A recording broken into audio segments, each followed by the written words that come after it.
few moments later. Hey everyone, আসসালামু আলাইকুম। আমি সঞ্জনা। কেমন আছো তোমরা সবাই? আশা করছি সবাই খুব ভালো আছো, আর আমিও আল্লাহর রহমতে অনেকটা ভালো আছি। আজকে ছিল ফুফুতো বোনের আইব্রো ভাত। হ্যাঁ, আমাদের এদিকে এটাকে আইব্রো ভাত বলে।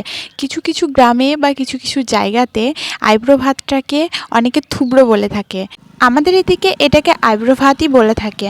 তারপরে আমরা বাড়ি থেকে রওনা দিয়েছিলাম একটা পাশে দিঘির কাছে, যেখানে বোন ফটোশ্যুট এবং ভিডিও শ্যুট দুটোই করবে। তারপরে চটপট আমরা চলে এসেছিলাম লোকেশনে, আর সেখানে এসে ক্যামেরাম্যানরা তাদের কাজ শুরু করে দিয়েছে। আমাদের আসতে অনেকটা বেলা হয়ে গেছিল, তাই আমরা চটপট সবকিছু সেরে নিচ্ছিলাম। এখানে ছিল দুটো ভাই আর বোন, ওদের সাথে কিছু ভিডিও শ্যুট করছিল। ভাইরা বেশিক্ষণ থাকতে পারবে না, তাই ওদের কাজটা আগেই সেরে নিল। তারপরে আবার শুরু হয়ে গেল বোনের ভিডিও শ্যুট করা। আর বোনের ভিডিও ফটো শ্যুট করতে গিয়ে অনেকটা বেলা হয়ে গেছিল, তাই আমরা সবাই খুবই তাড়াতাড়ি করছিলাম।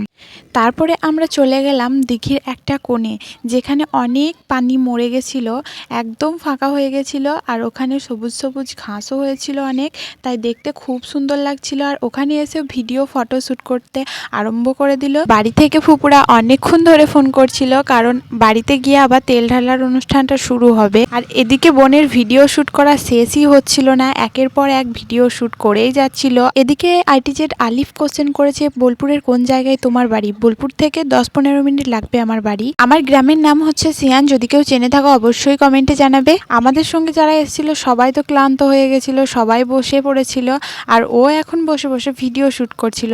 তারপরে ক্যামেরাম্যানরা বলল, তুমি পানিতে নেমে পানি ভরো কলসিতে, আর ও নেমে পড়লো চটপট। আর ক্যামেরাম্যানরা ওকে বলল পুকুরে নেমে কলসিতে পানি ভরতে, আর ও চটপট নেমে গেল পানি ভরতে। আর সত্যি কথা বলতে পুকুরে এতটা পরিমাণ কাদা ছিল যে কলসিতে কাদা লেগে ওর শাড়িতে পর্যন্ত কাদা লেগে শাড়িটা নষ্ট হয়ে গেছিল। ভিডিওটা এই পর্যন্তই। দেখা হবে কোনো নেক্সট ভিডিওতে। লাইক কমেন্ট শেয়ার করে দিও। চলো, আল্লাহ হাফিজ।